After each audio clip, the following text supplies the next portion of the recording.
Olá, boa noite. Eu não sei se estamos ao vivo. Tentei entrar 2 vezes e não deu certo. Agora parece que estamos ao vivo. Bom, aqui diz: conexão excelente.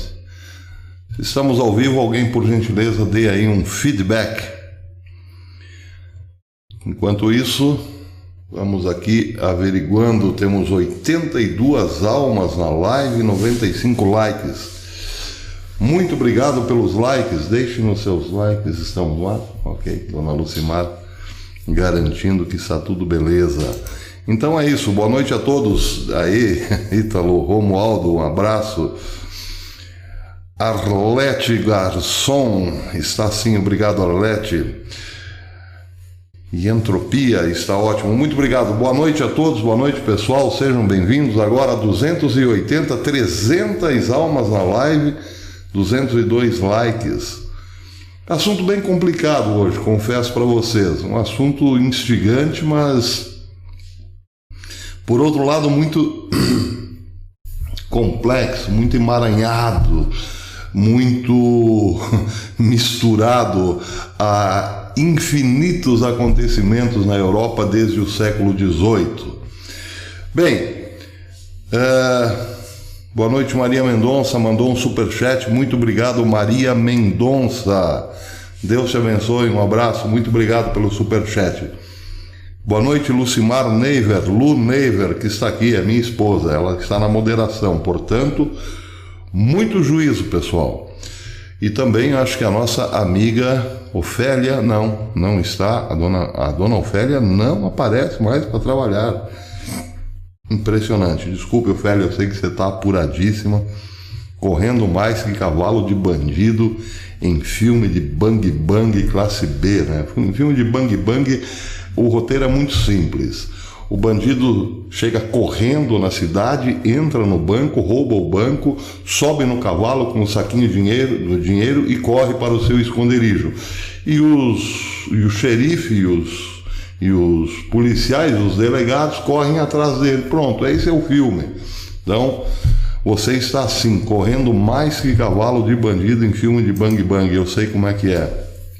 Portanto, está perdoada. Também não está aqui. Ah, não, a dona Ofélia está aqui. Boa noite a todos. Eu falando um monte de besteira aqui, Ofélia. Agora fiquei envergonhado. Oh, meu Deus. Seja bem-vinda, querida amiga. Ainda bem que você está na área. Eu sei, agora eu sou. Pois é. Agora só falta a nossa querida amiga Solange Morrone, lá dos Estados Unidos. Mas ela lá deve estar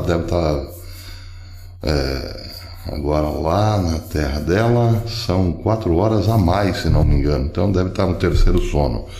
Ricardo Carvalho tornou-se membro do canal. Seja muito bem-vindo, Ricardo Carvalho. A casa é sua. Bem, começamos ontem então uma série falando sobre a revolução, a última revolução, a revolução globalista, que por incrível que pareça não começou ontem, começou basicamente no século XVIII. Quando você vê lá acontecimentos, fatos históricos dos anos 1700 e alguma coisa, bem, lembre-se, ali é o século XVIII. E é no século XVIII que toda a grande desgraceira pela qual atravessa a humanidade começa lá, tem origem lá.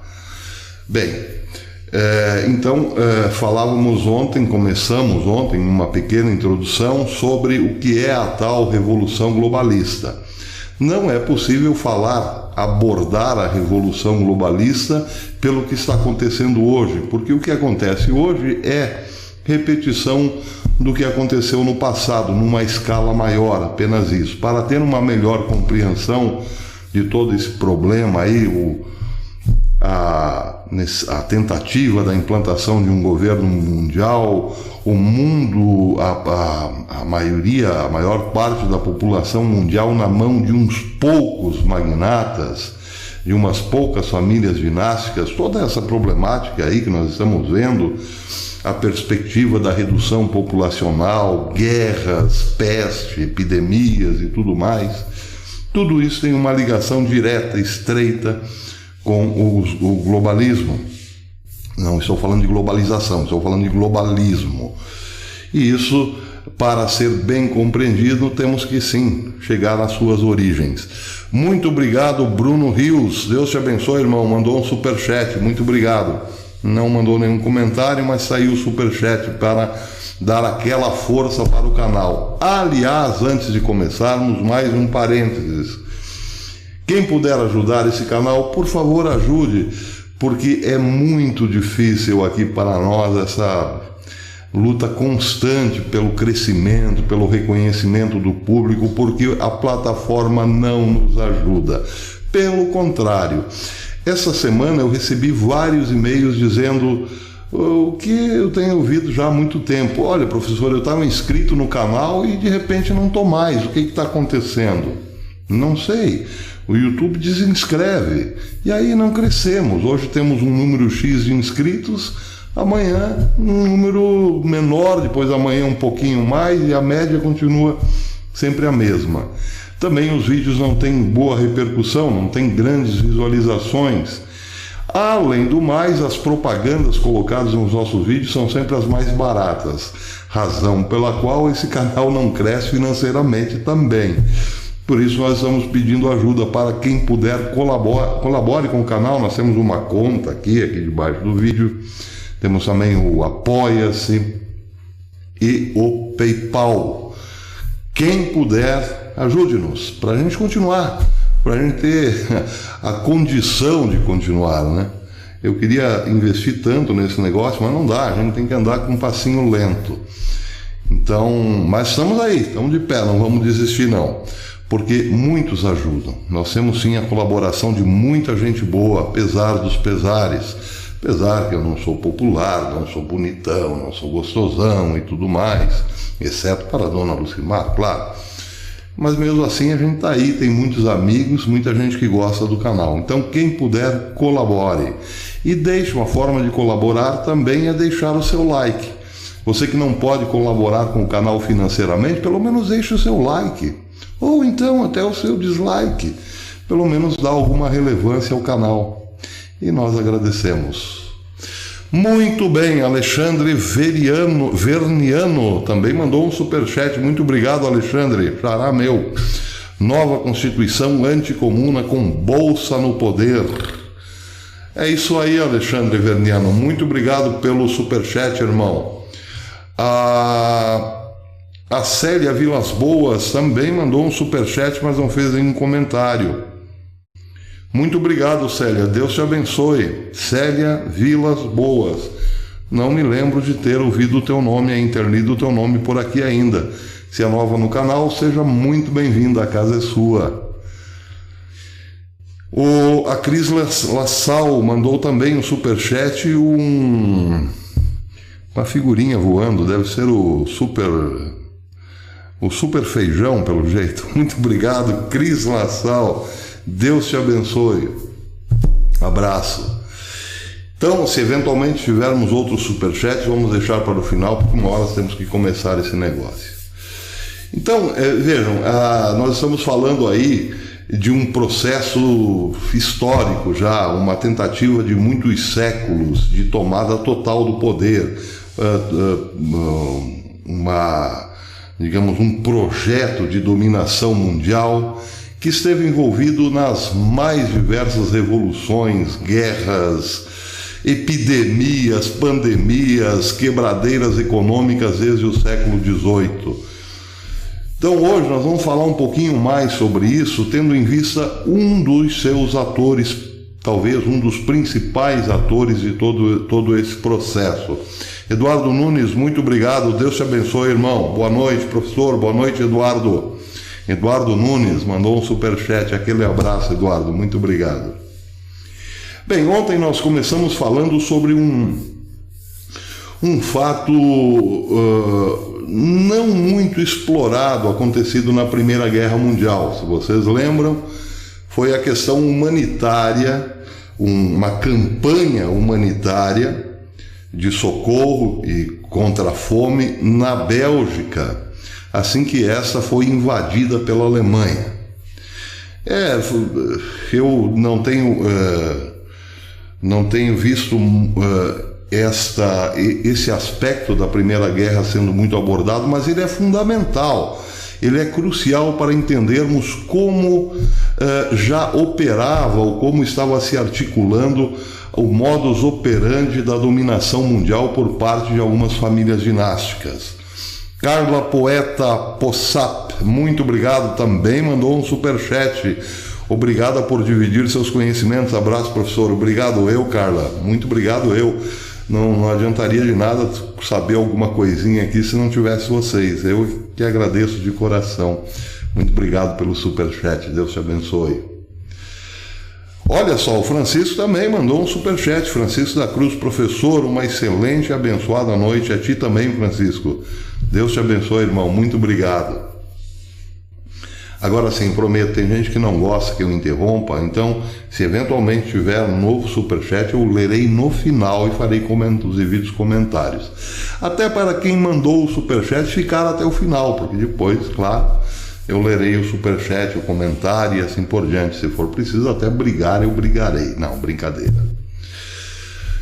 Bem, o que aconteceu na Bélgica propriamente? Se vocês lembram, aconteceu que imediatamente invadida pela Alemanha, surgem três famílias, não vou citar os nomes agora, mas três nomes influentes da sociedade europeia, baseados na Bélgica, dispostos a iniciar uma campanha global para ajudar de arrecadação de fundos para uma ajuda humanitária aquele povo que tinha sido invadido pela Alemanha.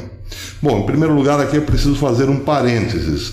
Campanha global, sim, porque essa campanha chegou a arrecadar dinheiro até mesmo na China.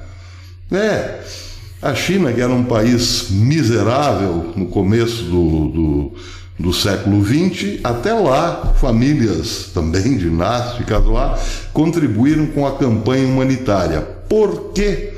Porque, claro, a Companhia das Índias estava na China, grupos, ordens católicas estavam na China, mas também representantes da família Rothschild tinham negócios importantes na China. Portanto, fontes de arrecadação, postos de arrecadação para campanhas humanitárias, nem na China faltaram. Foi arrecadado muito dinheiro, sim, mas o que chamou a atenção, como eu disse ontem, foi o fato de que, pelo Tratado de Haia de 1905, o país invasor, em caso de guerra, era responsável pela alimentação do povo invadido. Pela alimentação, pela manutenção de postos de trabalho e assim por diante, desde que, evidentemente, não ferissem, digamos, os seus interesses como invasores, diretamente na questão militar. Aí era permitido ao invasor, por exemplo, desarticular qualquer espécie de resistência, mas manter o povo com comida, manter o povo aquecido em caso de inverno rigoroso e tudo mais, era sim por um tratado por um tratado internacional de obrigação do invasor. Mas o que acontece? Antes mesmo de surgirem casos que necessitassem de ajuda humanitária, já três grandes investidores belgas, políticos, investidores e banqueiros, se propuseram a uma grande campanha, uma campanha mundial, que redundou numa arrecadação enorme, mas também num benefício muito grande para uma série de bancos, todos eles localizados em Frankfurt, na Alemanha. E aqui que começa a nossa história de hoje. Bem, o Frankfurt, na Alemanha, é protagonista de um fenômeno também interessantíssimo de meados aí do século XVIII. Um pouco antes da metade do século XVIII já se tinha conhecimento de que em Frankfurt, na Alemanha, existia um enorme número de banqueiros. Aí em torno de 1740, por aí, já se tinha conhecimento na Europa, nas cortes europeias, de que Frankfurt era um polo financeiro, capaz de emprestar dinheiro até mesmo para pessoas de alta projeção na sociedade europeia. E esse fenômeno dava conta do seguinte: lá, baseados em Frankfurt, estavam uma série de banqueiros judeus ligados entre si por laços familiares e também por negócios, por sociedades, todas ligadas diretamente ao sistema financeiro, ao dinheiro. Então, o que se tem de imediato aí é que haviam, sim, no século XVIII, em Frankfurt, na Alemanha, inúmeras famílias poderosas ligadas por consanguinidade, ou seja, por relações matrimoniais, por contratos matrimoniais, vamos dizer assim. Banqueiro casava com banqueiro, judeu casava com judeu, mas nesse caso estamos falando especificamente de judeus muito ricos, judeus banqueiros, judeus que emprestavam dinheiro para os outros, não necessariamente banqueiros no sentido que nós temos hoje, mas gente com muito dinheiro capaz de emprestar a quem quisesse, ou a quem, dependendo da quantidade, estavam lá os banqueiros sempre abertos, os chamados agiotas ou cambistas, não importa. Me lembrei agora dessa expressão cambista, uma das ações em que nós vemos Jesus furioso no Novo Testamento é quando ele entra no templo, pega um chicote e dá derrelho, como se diz no Rio Grande, dá de rebenque, como se diz no Rio Grande, nos cambistas. Pois é. Os cambistas fugiram do templo, apavorados com a fúria de Jesus, e parece que foram todos para Frankfurt. Brincadeirinhas à parte. Erasmo José Teixeira também mandou um superchat, daqui a pouco eu já leio. A live vai ser curta e daqui a pouco nós lemos aí no final todas os superchats, eu lerei no final. Senão eu perco um pouco aqui, a história hoje é complexa, complicada, eu não quero me perder muito. Bem, acontece que desse número grande de banqueiros em Frankfurt, uma família se sobressai, uma família de sobrenome Bauer. Esta na época é como se fosse um guarda-chuva, um grande guarda-chuva, capaz de abrigar todas as outras famílias de banqueiro na sua proteção, sobre a sua proteção. Bem, essa família Bauer, por uma questão até legal, por uma pressão legal de vários países europeus para que judeus adotassem nomes de família, não seria esse o termo, nomes hereditários, vamos dizer assim. Muitos acabavam adotando nomes que tinham a ver com o seu afazer, com o que faziam. Por exemplo, Goldman, o sujeito que pôs o nome de Goldman, o pôs porque trabalhava com ouro.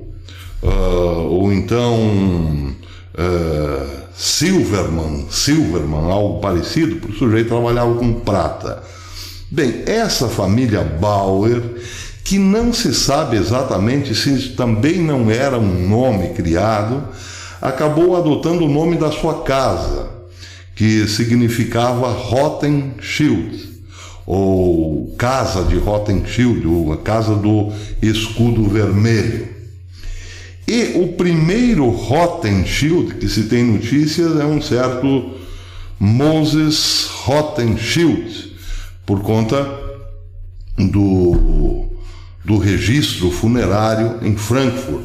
Ele teria morrido em 1750, exatamente metade do século XVIII. Morreu em 1750. É o primeiro Rothschild que se tem notícias, já com o nome mudado de Bauer para Rothschild.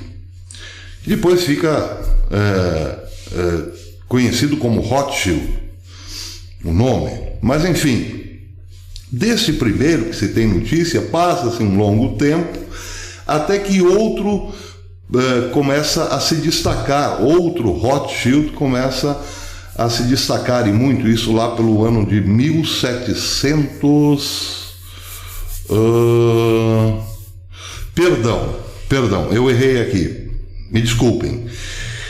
Este senhor Moses Bauer, ou Moses Rothschild, morreu em 1750, ou melhor, 1650, agora eu estou na dúvida. Ele morreu um pouco menos de 100 anos antes do segundo Rothschild, esse sim de 1743, nascido mais ou menos ali no ano de 1743, que ficou sendo o mais famoso deles. Deixa eu ver se eu acho aqui, eu não sei se eu tenho anotado aqui quando exatamente morreu esse... Eu não posso me perder nas datas, por isso que eu disse para vocês que é bastante complicado. Perdão, aqui tem sim. O senhor Moses Rothschild consta como falecido em 1550, século XVI, metade do século XVI. Bem, passa-se um bom tempo e nenhum Rothschild nesse período, entre a morte de Moses e o século XVIII, se destacou, ficou famoso, até o surgimento de um senhor chamado Amschel Rothschild, que esse nasceu em também não tenho a data, eu não tenho a data do nascimento dele, só consta como Amschel Rothschild, já o nome não é Rothschild, mas Rothschild, descendente do Moses Bauer, ou Moses Rothschild. Esse senhor era cambista, era agiota, e teve um filho. Ficou famoso por conta do filho, que chamava-se nada mais, nada menos do que Mayer Amschel Rothschild. Bem, este Mayer, garotinho judeu, foi logo para a escola de rabinos, para se tornar um rabino, mas preferiu deixar o estudo religioso e seguir o seu pai na sua atividade. O pai, que não consta o nome, emprestava dinheiro a juro, evidentemente. E ali o tal Mayer Amschel Rothschild aprendeu a negociar com o dinheiro, emprestar dinheiro a juros. E saiu-se muito bem nessa história. Quando tinha mais ou menos seus 20 e poucos anos, fez amizade com uma figura importantíssima da época, William IX de Hesse-Kassel, Hesse-Kassel, uma família de nobres, uma família de príncipes e assim por diante, princesas e tudo mais. Bem, esse William IX Hesse-Kassel era, na época em que conheceu o tal do Mayer Rothschild, era a maior fortuna europeia da época. Isso foi mais ou menos pelo ano vamos ver se temos aqui, mais ou menos aí pelo ano de 1760 e alguma coisa. Não, pouco antes. 1760, 65 por aí. Então este William IX Hesse-Kassel que é um agente financeiro, faz uma grande amizade com Mayer Rothschild. Por quê? Bem, ele era considerado a maior fortuna da época na Europa. E Mayer Rothschild era um emprestador de dinheiro, era um banqueirinho, era um agiota. Acontece que nesta relação entre o sujeito lá da alta nobreza e um pequeno banqueiro ainda, haviam interesses interessantes que uniam os dois. Uma pista dessa boa amizade que surge é o fato de que o agiota tem digamos assim, uma relação muito estreita com gente violenta, para não usar de muitos eufemismos. Por quê? Porque o sujeito que empresta dinheiro precisa de uma garantia, né? E como no Paraguai, a garantia sou eu. O sujeito emprestou o dinheiro, aquele que empresta deixa um fio de bigode como garantia, mas se não pagar, o agiota fica no prejuízo. Se o agiota fica no prejuízo, ele perde a moral. Perde a moral com os outros banqueiros que passam a isolá-lo e também, claro, perde a moral com os que precisam do empréstimo. O sujeito que não consegue cobrar dos seus devedores acaba indo evidentemente para a falência. Portanto, todo o agiota tinha bons contatos com gente forte e violenta, para o caso eventual de ter que precisar cobrar as dívidas à base da porrada. E se o sujeito não tivesse como pagar, criar um modo, uma forma de que a comunidade soubesse o que acontece com os infelizes que emprestam dinheiro sem ter como pagar. Vocês devem saber melhor do que eu como a coisa funciona. Aliás, existem filmes e séries interessantíssimas sobre isso. Pois é, os Rothschild tinham uma boa agenda de gente bacana, né? Essa gente que costuma conversar com os punhos. Bem, mas o que isso tem a ver com esta figura, essa proeminente figura chamada, eu sempre esqueço, não sei se é William ou se é Guilherme, porque é a mesma coisa, William IX de Hesse-Cassel. O que isso tem a ver com essa figura? Um grande investidor, a maior fortuna da época de então. Acontece que em 1775 começa a revolução, a luta pela independência nos Estados Unidos. Bem, guerra. Evidentemente que nós estamos já falando de guerra de novo. E guerra exige soldados, mão de obra, é claro. Armas, uniformes,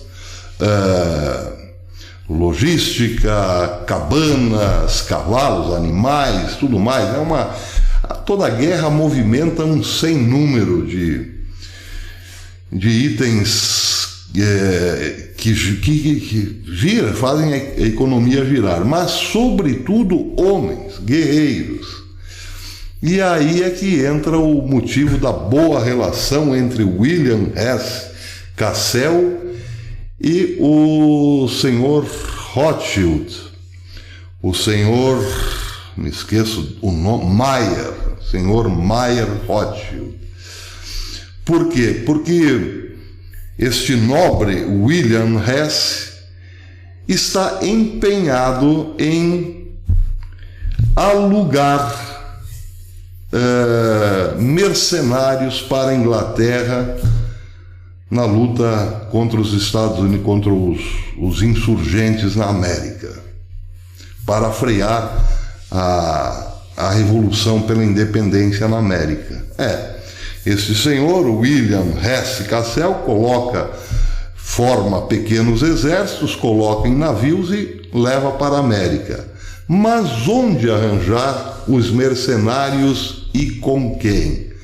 A pessoa certa para isso era, portanto, o senhor Mayer Ramschel, que, embora já fosse rico na época, por ser emprestador de dinheiro, tinha contatos com a alta sociedade, mas também com a mais baixa sociedade, com os bandidos. Simples assim. O sujeito tinha uma excelente relação com a bandidagem. Por quê? Porque eventualmente sempre precisava do serviço de um ou outro bandido. E aí quem começou a fornecer a peso de ouro os tais mercenários para o senhor William IX Hesse-Cassel foi exatamente Mayer Ramschel. É claro que ele lucrou muito com isso. Tanto lucrou com isso e tanta moral fez com o senhor William IX, que o senhor William IX depositou toda a sua riqueza, ou melhor, toda não, isso é exagero, mas pelo menos o que ele tinha em Frankfurt, nas mãos de Mayer Ramschel Rothschild. E aí, para encurtar conversa, em pouco tempo, isso já em 1812, a riqueza de Mayer Ramschel já se estimava em torno de 20 milhões de dólares. Ele, em 1775, durante a Revolução, durante a Guerra de Independência, a luta de independência americana, tinha uma fortuna razoável, era um emprestador de dinheiro. Mas, alguns anos depois, pouco mais de 30 anos depois, a sua fortuna já estava em 20 milhões de dólares. Imaginem, 20 milhões de dólares para o comecinho do século XIX é muita grana, evidentemente. Bem, o que nós temos aqui de imediato? Nós temos aqui de imediato a boa perspectiva de lucro por parte do senhor Mayer Ramschel. Ele começou a se destacar entre todos os banqueiros de Frankfurt, que eram, na verdade, emprestadores de dinheiro. Ele conseguiu, digamos assim, encontrar uma relação causal entre conflitos armados e lucros exorbitantes. Para isso, evidentemente, ele teve que fornecer também uma parte dos soldados. Mas é claro que passou pela cabeça do senhor Mayer que este negócio poderia ser muito mais lucrativo se houvessem mais conflitos, como o que estava acontecendo na América do Norte. E se ele tivesse contatos ainda maiores com aquele extrato da camada social mais baixo, vamos dizer assim, onde pessoas por fome ou por desespero acabam fazendo qualquer coisa. Percebem? Foi então, portanto, esta segunda geração dos Bauer, porque da primeira, depois de Moses Bauer, que é na verdade Moses Rothschild, foi enterrado com esse nome, até o pai de Mayer Ramschel, aí são duas gerações. Então a segunda geração dos Rothschild começam efetivamente com um negócio, com uma associação, uma articulação entre lucros exorbitantes e a desgraça humana. Percebe? Acontece que, se o senhor Mayer teve essa brilhante ideia de que era possível lucrar muito com a desgraça humana, é claro que ele também teve a brilhante, eu estou falando de modo irônico, não me levem a mal, mas é claro que ele também teve a brilhante ideia de provocar mais desgraças humanas. E para isso, com o passar do tempo, constituiu uma família grande, teve 5 filhos, e fez com que os seus filhos se estabelecessem em pontos estratégicos para continuar as suas brilhantes ideias, as suas boas descobertas, entre aspas, de como ganhar dinheiro com a desgraça humana.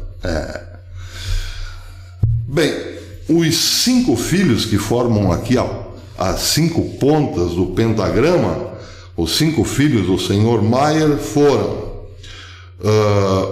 o primeiro, Mayer Ramschel, que recebeu o nome do pai. Este ficou cuidando dos negócios em Frankfurt, já adultos, né? O Sr. Mayer mandou cada um dos filhos cuidar de parte dos negócios em vários lugares diferentes da Europa. Então, o primeiro, Mayer Ramschel, ficou em Frankfurt. O segundo, chamado Solomon Mayer, foi destinado a Berlim. O terceiro, chamado Karl Mayer, foi mandado para Nápoles, no sul da Itália.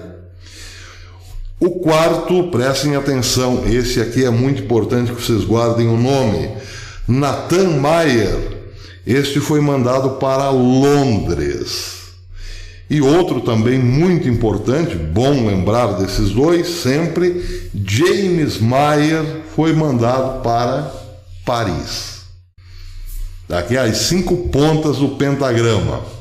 Um ficou em Frankfurt, na base da família, outro foi para Berlim, outro foi mandado para Nápoles, outro para a Inglaterra, para Londres, e o quinto para a França, para Paris. Bem, foram mandados para fazer o quê? O mesmo que o Sr. Bauer tinha, o Sr.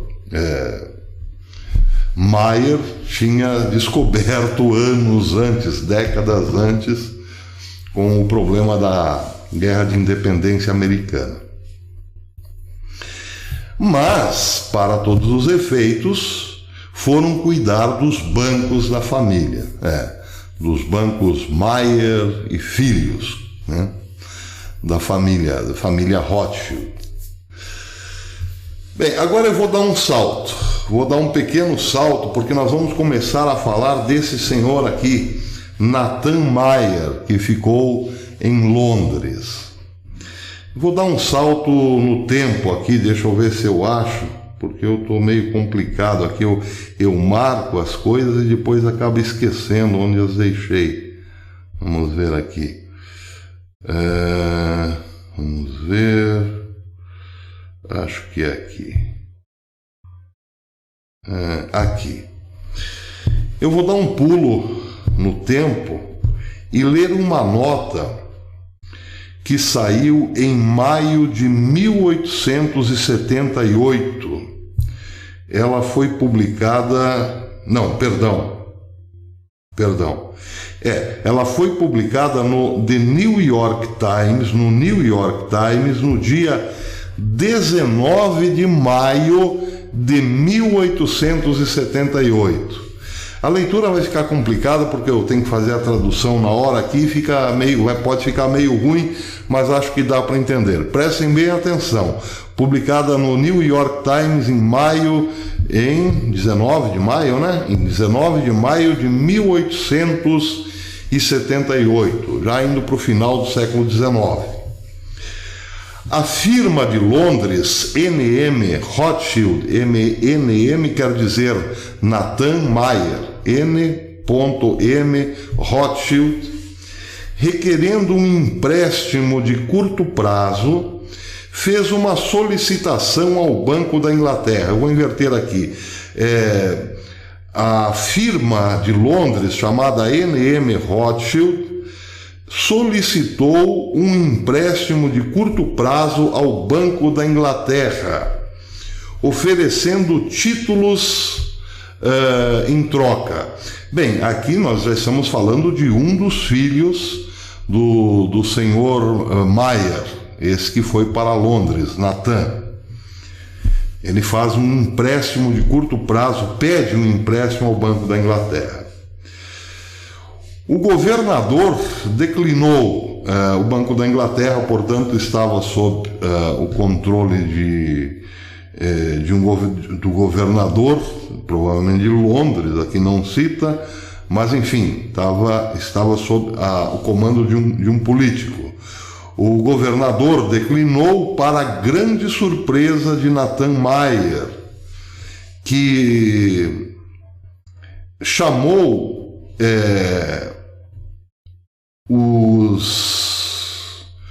os investidores de seu banco para uma reunião. Natan, portanto, tinha um banco, mas pediu um empréstimo ao Banco da Inglaterra. Esse banco, provavelmente, que está lá o ouro, quer dizer, não o mesmo, depois nós vamos falar sobre isso, mas o banco que está o ouro de Juan Guaidó hoje. O empréstimo foi negado e o Maier, portanto, chamou todos os investidores, os correntistas do seu banco. A sua firma em Londres, ela tinha o hábito de de fazer depósitos em outros bancos, mas mudar constantemente esses depósitos, fazer o dinheiro girar de contas em contas, de um banco para o outro, de entre os bancos que selecionam para receber seus depósitos e cheques. Bom, era uma forma de trabalhar com o dinheiro. Naquela ocasião, o ouro do Banco da Inglaterra estava em seu ponto mais baixo. E se houvesse começado um pânico bancário, isso haveria levado à quebra do Banco da Inglaterra. Os Rothschilds, bons conhecedores deste problema, reuniram todos os balanços de vários de seus correntistas e voltaram ao Banco da Inglaterra reclamando em espécie.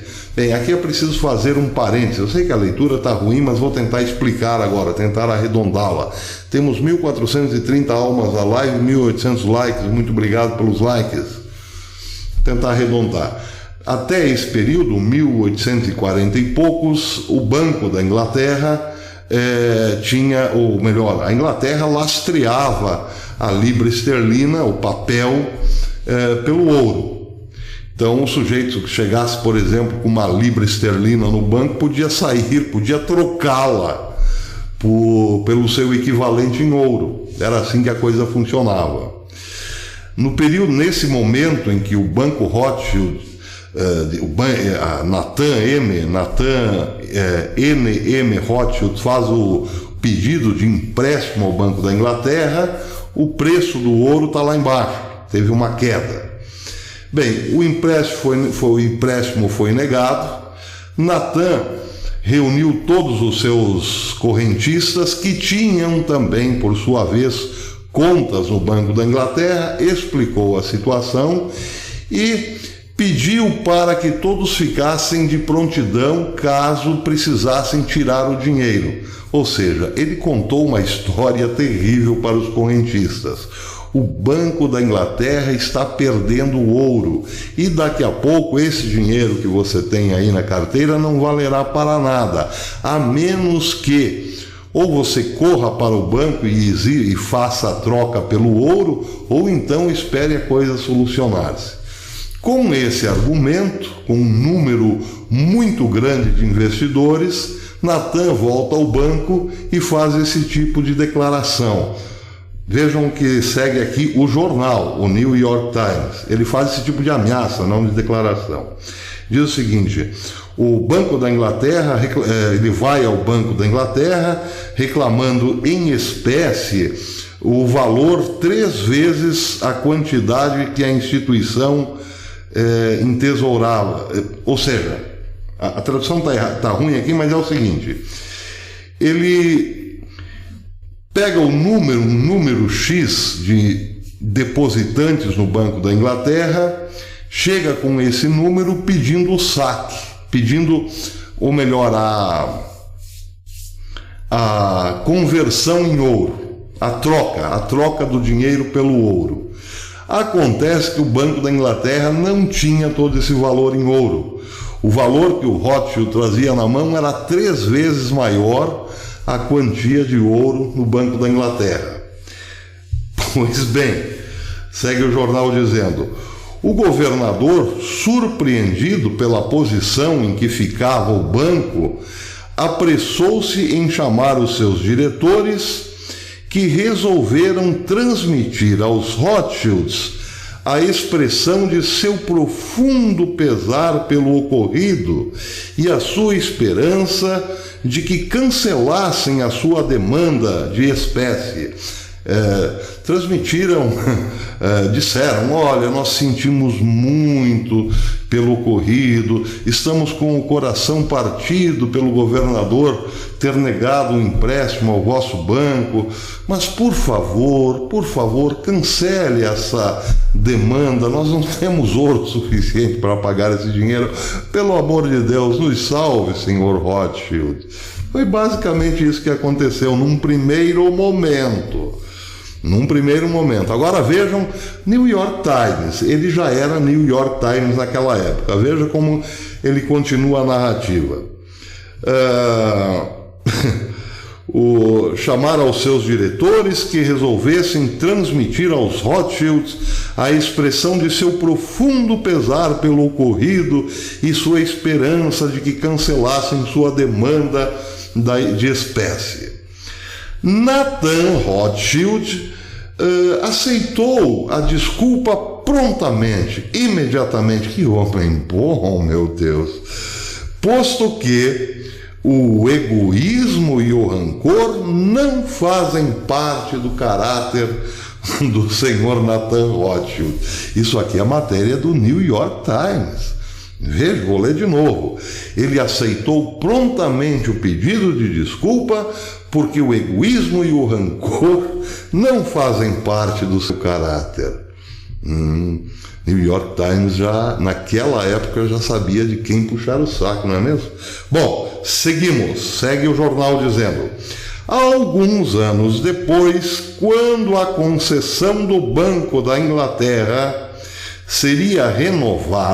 teria que ser renovada, o senhor Nathan Rothschild expressou ao Comitê da Câmara dos Comuns sua firme crença de que os fundos do governo jamais poderiam ser confiados à custódia de corporações incompetentes, sem a devida proteção, já que ele mesmo poderia ter levado o Banco da Inglaterra à bancarrota total se mantivesse o pedido de saque ou de troca do dinheiro pelo ouro.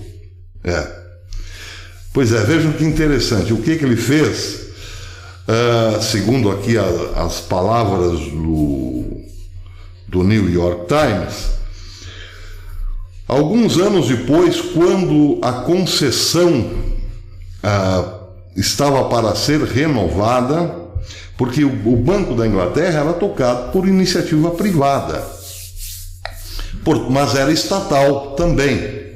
Era uma concessão dada pelo governo. O governo dava uma concessão para uma família de banqueiros operar o Banco da Inglaterra. O senhor Rothschild esperou pacientemente o dia da renovação do contrato com a tal família que tocava o Banco da Inglaterra. E para dizer o seguinte: olha, eu venho aqui de coração limpo, puro, lavado, para dizer o seguinte: vocês não podem renovar a concessão com esse pessoal aí, porque eles são incompetentes. Eu armei uma para o banco e o banco cairia direitinho. Não fosse eu uma pessoa boa, uma pessoa compreensiva, sem rancor e sem ódio. Se eu fosse um cara do mal, eu teria quebrado o Banco da Inglaterra. Vocês estão sabendo disso, vossas excelências? Oh, ninguém sabia disso. Foi um Deus os acuda. Aquele homenzinho poderia ter quebrado o Banco da Inglaterra, poderia ter quebrado a Inglaterra, poderia ter quebrado o Império Inglês. Imaginaram isso? Bem, mas o que aconteceu? É claro que a partir daquele momento, o senhor Nathan Rothschild recebeu de presente da Inglaterra a concessão para controlar o dinheiro da Inglaterra. Percebe?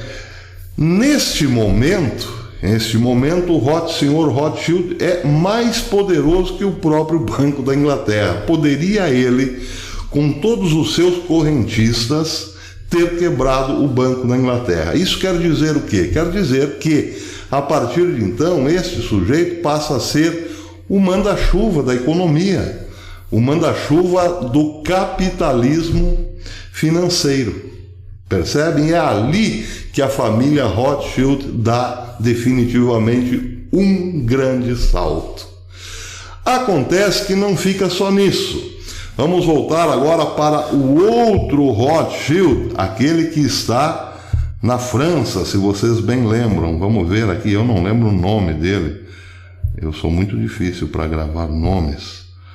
Vamos ver, aquele que está na Inglaterra é James Mayer. Que está em Paris, James Mayer.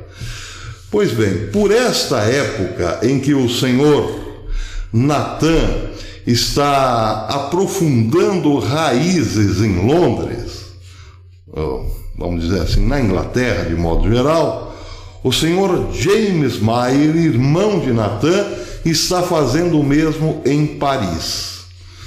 Bem, é preciso lembrar o seguinte: aconteceu também, três fenômenos aconteceram em Paris naquelas décadas. Primeiro, em 1789, começa a Revolução Francesa, que durará até 1799, 10 anos. Mas, no decorrer da Revolução Francesa, surgem as guerras revolucionárias. Por quê?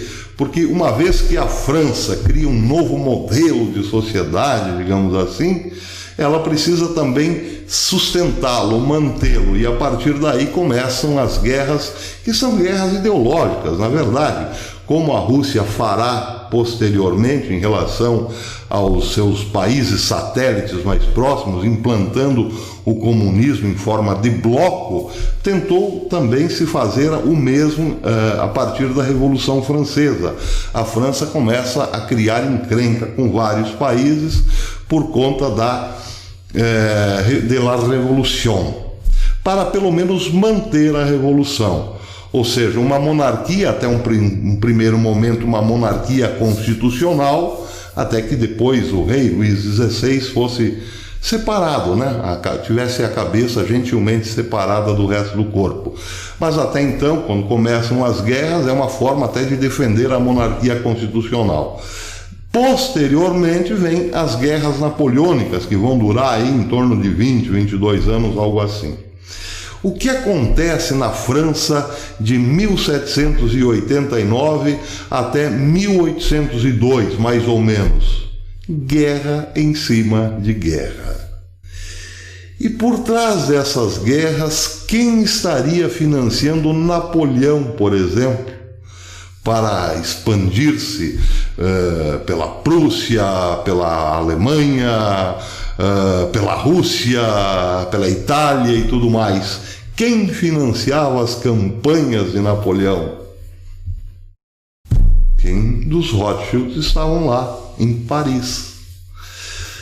Só que tem um detalhe: a França começa a brigar principalmente com a Inglaterra. O principal inimigo da França em algum momento será a Inglaterra, que depois acabará com Napoleão na Batalha de Waterloo, mas travam-se ali uma guerra muito dispendiosa entre as forças de Napoleão e as forças da Inglaterra.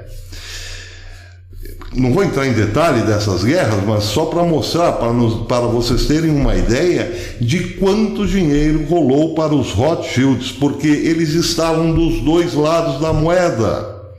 De um lado, financiando os soldados napoleônicos contra os soldados ingleses, por exemplo. E do outro lado estavam também os Rothschilds financiando os soldados ingleses nas batalhas contra Napoleão. Só que isso não é tudo. É claro que eles ganharam dos dois lados, evidentemente, mas isso não é tudo. Ganharam ainda mais depois das guerras com a reconstrução da Europa. Bem, isso é só o primeiro ponto da questão a ser abordada. Nós ainda temos mais coisas aqui a discutir sobre isso. Mas, por hora, só para fazer um resumo, fechando a coisa. Quando o mundo chega na Primeira Guerra Mundial, quando a Alemanha declara guerra à Bélgica em 4 de agosto de 1914, voltando para os banqueiros lá da Bélgica, um deles que propõe esta ação humanitária esqueço o nome, mas é empregado do Rothschild que ficara em Frankfurt. O banqueiro que ficou ele tem o nome do pai, Mayer Ramschel. O primeiro filho, o primeiro dos 5 do pentagrama, ficou em Frankfurt. Tinha, portanto, um agente lá na Bélgica, o representante dos negócios, dos seus negócios na Bélgica. Este é que encabeça o pedido, claro, sendo orientado pelo seu patrão em Frankfurt, para uma ação global humanitária em favor dos belgas que tinham sido invadidos. Mas ali, o que eu quero dizer é o seguinte: em 1914, todo o poderio dos Rothschilds, que também acolhiam como guarda-chuva todos os outros banqueiros de Frankfurt, já estava consolidado.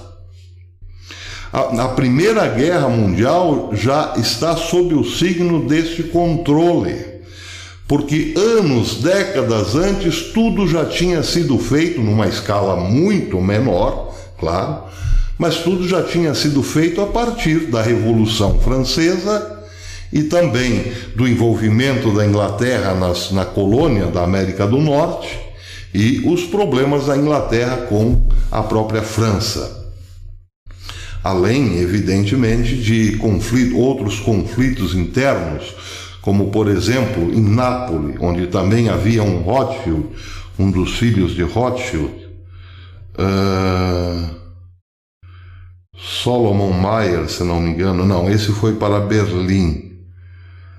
Karl Mayer estava em Nápoles. Nápoles também se aventura numa guerra, tentando engolfar parte, depois do último acordo de Napoleão, quando ele quando assina o tratado de que chegará ao Reno, por exemplo, ele faz uma série de acordos com a monarquia, com a nobreza, tirando terras inclusive da igreja para compensar a nobreza pelas perdas e tal. Nesse momento, esse é um momento em que Nápoles é obrigado a recuar da sua pretensão de tomar a Sardenha, de tomar um pouco mais, indo para o norte, não é Sardenha já está ali mais ao sul, a Toscana. Nápoles queria tomar toda a região da Toscana, mas foi repelida, teve um revés. Esse foi um dos Rothschild que não deram muito certo, por conta de não ter Nápoles vencido, não ter Nápoles conseguido êxito nas suas campanhas falei agora, esqueci o nome, não é na Sardenha, na Toscana. Bem, então vejam, já estava super consolidado o esquema dos Rothschild, que havia começado lá entre aspas, brilhantemente do senhor, como é mesmo o nome?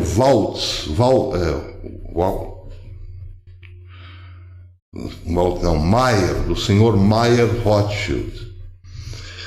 Começou lá, ele como cambista em Frankfurt se tocou que podia que a união das duas coisas, empréstimo, dinheiro e desgraça humana, rendiam muito.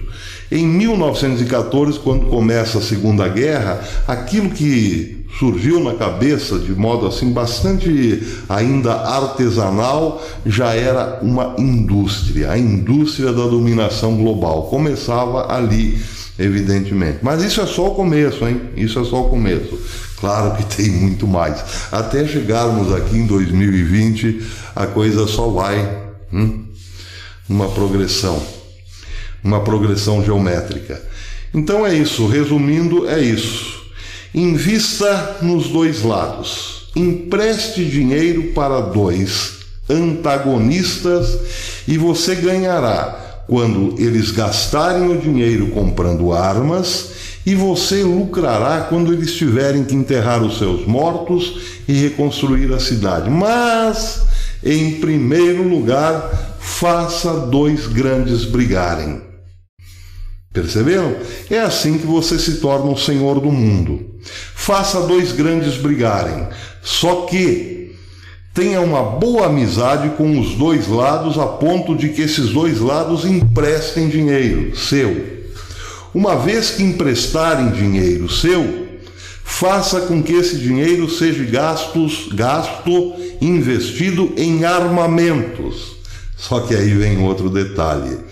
Antes disso, compre a fábrica de armas.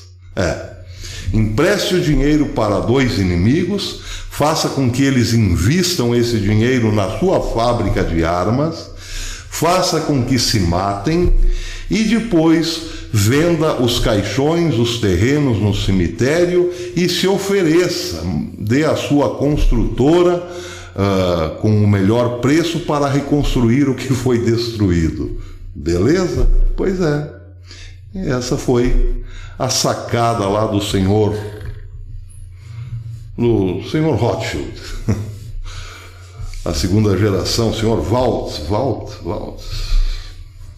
Mayer. Eu não consigo gravar esse nome. Essa foi a sacada do senhor Mayer Rothschild. E de lá para cá é só o que nós vimos. Muito bem, eu sei que é um assunto bastante complexo, muito difícil de explanar de uma vez só, numa tacada só, de modo simples, mas a rigor é isso. O que se pode deduzir de tudo isso é que eles estão sempre dos dois lados. Quando nós chegarmos na história da Revolução Russa, nós veremos exatamente a mesma coisa. Em primeiro lugar, é bom financiar um governo arcaico que gera miséria. E, em segundo lugar, é bom financiar jovens mentalidades acadêmicas que colocam ideias revolucionárias na cabeça do povo, daquele povo faminto. Logo, você terá um povo revoltado, gritando por pão, pão, pão, terá uma inteligência acadêmica para propor uma nova solução política àquele problema, e terá, por outro lado, uma velha oligarquia querendo se manter no poder à bala, ou criando outras guerras. Foi o que aconteceu na Rússia. Do czar até Lenin e depois a Stalin foi exatamente isso.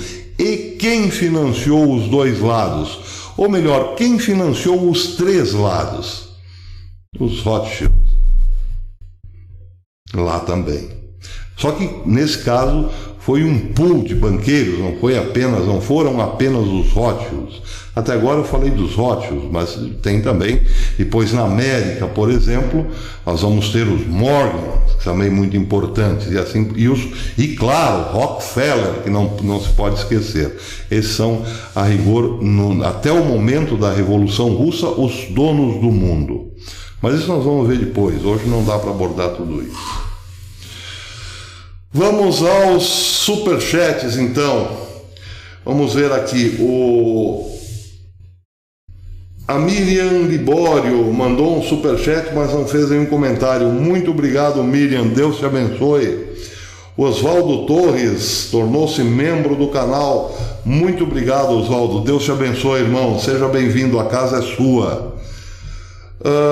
O João Venturim mandou um superchat. A escola de Frankfurt veio daí? Não, essa é outra coisa. Não tem a ver com os banqueiros, mas tem financiamento, claro. Evidente que tem. Porque colocam, digamos, em teoria, tudo aquilo que pode contribuir para a destruição da civilização judaico-cristã. A escola de Frankfurt tem essa característica de ser uma demolidora da moral, demolidora do organismo, do órgão político, demolidora da lógica, dos costumes, enfim, demolidora da democracia, demolidora da religião, mas não oferece nada no lugar, é apenas a ação demolidora. E é claro que isso agrada quem está no ramo da destruição para lucrar em cima, evidentemente. Então nós temos aqui alguns membros da escola de Frankfurt que são financiados, não sei se diretamente pelos Rothschild, isso eu não saberia dizer, mas por gente, claro, ligadas a esse padrão, né? Porque isso é um padrão estabelecido lá desde o começo, lá desde a segunda metade do século XVIII. Muito bem, então temos também aqui o Erasmo José Teixeira, mandou um superchat. Boa noite, irmão professor, Deus te abençoe sempre. Já com um bom tempo que eu estou acompanhando esse maravilhoso canal. Antes eu estava inscrito como Cauã BR, como Cauã, e BR é meu filho. Muito obrigado, Erasmo Teixeira. Deus te abençoe, irmão. Shalom. Muito obrigado. Obrigado pelo superchat, obrigado pela presença. Eu sempre vejo teus comentários aí. Você está sempre junto aqui comentando. Muito obrigado, irmão. Você incentiva bastante o canal. Eu me sinto em dívida assim contigo. Muito obrigado pela força. Deus te abençoe, Erasmo. O Caetano Silva também mandou um superchat, mas não deixou nenhum comentário. Muito obrigado, Caetano. Deus te abençoe, irmão. Eu não sei se eu falei, a Cristiano Augusto Sintra Pires. Tamo junto, professor. Tamo junto, Cristiano. Muito obrigado. O Oswaldo Torres, eu já falei, tornou-se membro do canal. O Edson Ferraz mandou um superchat. Muito obrigado, Edson. O Carlos Brito, com o senhor aprendo muito. Muito obrigado, Carlos Brito. Deus te abençoe, irmão. Mandou também um superchat. Obrigado, Carlos. Elia tornou-se membro do canal. Seja bem-vindo, Elia. A casa é sua, irmão. Muito obrigado. A Ju Presley, professor, na sua opinião, quem seria um bom ministro da educação? Obrigada. Eu. Desculpe a falta de modéstia. Eu pelo menos tenho como provar o meu currículo, tá tudo certinho aqui. Muito obrigado, Ju Presley. Deus te abençoe. O Francisco Antônio da Cruz, professor, uma excelente e abençoada noite. Amém. Para ti também, Francisco Antônio da Cruz. Deus te abençoe, irmão. Carla Poeta Possap já tinha falado. Obrigado por dividir seus conhecimentos. Abraço, professor. Obrigado eu, Carla. Deus te abençoe. Muito obrigado. O Eduardo Nunes também mandou um superchat. Acho que eu já havia falado. Obrigado, Eduardo. Boa noite, irmão. Boa noite, professor. Boa noite, Eduardo. Deixa-me ver quem mais. Ricardo Carvalho tornou-se membro do canal. Seja bem-vindo, Ricardo. Casa é sua. Muito obrigado.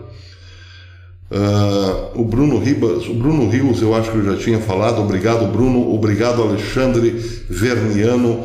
Obrigado, Célia Vilas Boas. Obrigado, Maria Mendonça. Muito obrigado, Maria Mendonça. Obrigado. Mandou um superchat, uma figurinha. Muito obrigado. E também mandou um superchat Mário Heitor DHD Negócios. Muito obrigado, Mário. Deus te abençoe. O Nazário Pereira mandou um superchat. Obrigado, Nazário. Abraço, irmão. Boa noite, professor. Cheguei no finalzinho quando o senhor falava da Toscana. Daí lembrei a famosa linguiça e agora vou jantar. Servido? Só se for uma dobra. Uma dobrinha tá bom pra mim. Muito obrigado, irmão. Adoro essa linguiça, mas não posso comer. Não posso comer porque eu sou alérgico à carne de porco, mas eu gosto. Muito obrigado. Depois tem que tomar corticoide, daí... Eu estava tão magrinho há 3 anos atrás, eu tive um problema sério na coluna, estou com um problema até hoje na coluna, dificulta a minha locomoção, mas tinha dores intensas, aí tive que começar a tomar o tal do corticoide, e eu virei isso que eu virei agora. Se eu comer linguiça, eu vou ter que partir para uma outra série de corticoides, aí eu não entrarei, não passarei, não conseguirei entrar aqui nesse pequeno estúdio. Mas eu fico feliz vendo você comer, irmão. Muito obrigado pelo superchat. Tereza mandou um superchat, obrigado, Tereza, Deus te abençoe, um beijo no teu coração. O Enessi Calisto mandou um superchat, sempre lúcido e descontraído, obrigado pelo canal. Obrigado eu, Enessi, seja bem-vindo, irmão, muito obrigado pelo superchat, Deus te abençoe. O Mário Heitor de HD Negócios mandou outro superchat, mas não fez nenhum comentário aqui, eu não entendi, fez 18, mas eu não sei. Obrigado, Mário Heitor, muito obrigado, irmão, Deus te abençoe. Adriana Mendes Artesanatos também mandou um superchat, boa noite, professor Belê e Lucimar, abraço aos dois, Deus abençoe vocês, muito obrigado, Adria. Falei, Adriana, Adria Mendes Artesanatos. Adria Mendes Artesanatos, abração, Adria, muito obrigado, Deus te abençoe. Então é isso, né, meus amigos, podemos ficando por aqui, hoje é sábado, vamos terminando aqui. Eu estava tentando lembrar, tem um sujeito que escreve muito, eu não me lembro o nome dele agora, ele tem um belo livro sobre a escola de Frankfurt. Quem falou da escola de Frankfurt? O Nazário, se não me engano. Cristiano Augusto, não foi. João B. Venturim. Eu não me lembro o nome do autor, brasileiro. Fez uma boa tese de doutorado sobre a escola de Frankfurt. Se não me engano, ele faz essa relação e diz exatamente quem recebia dinheiro, quem não e tal. Tinha muita gente rica por trás da escola de Frankfurt. Se eu lembrar, se eu souber onde achar essa tese, eu coloco aqui nos comentários ou posto lá no Twitter. João B. Venturim, ok? Então é isso, né, amigos? Muito obrigado. O Mário Heitor Gadelli tinha se tornado membro, tornou-se membro do canal também. Muito obrigado, Mário. Deus te abençoe, irmão. Amanhã, se der, a gente volta aí na sequência desse tema. Não garanto amanhã, domingo, né? No domingo as coisas são um pouco diferentes, mas pode ser. Se der, a gente volta à noite com esse mesmo tema. Vamos continuar aí até chegarmos ao século XXI, né? Onde de fato parece que está tudo meio que já tudo pronto aí, né? Para um governo mundial. Temos agora 1.118 almas na live, 2.600 likes, tivemos 4 novos membros no canal.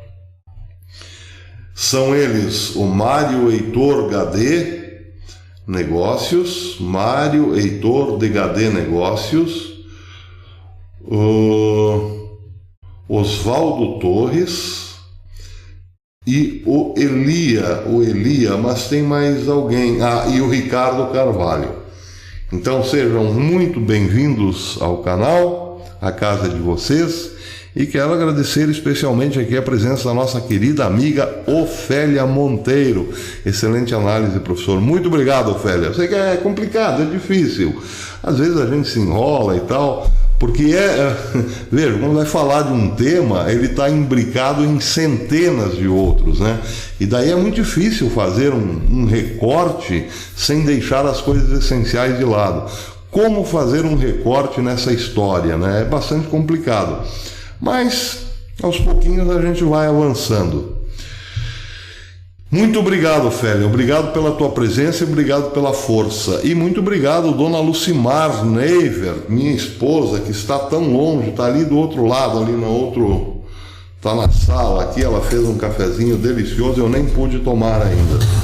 Muito obrigado pela participação, dona Lucimar, um beijo no seu coração. Daqui a pouco eu vou dar um beijo em loco mesmo, ao vivo e a cores. A todos vocês, oi, algum recado? Não. A todos vocês que participaram da live, muito obrigado. Obrigado pelos likes, obrigado pela presença, obrigado pela força, obrigado pelas orações. É isso aí, amigos. Fiquem todos com Deus e até amanhã, se Deus quiser.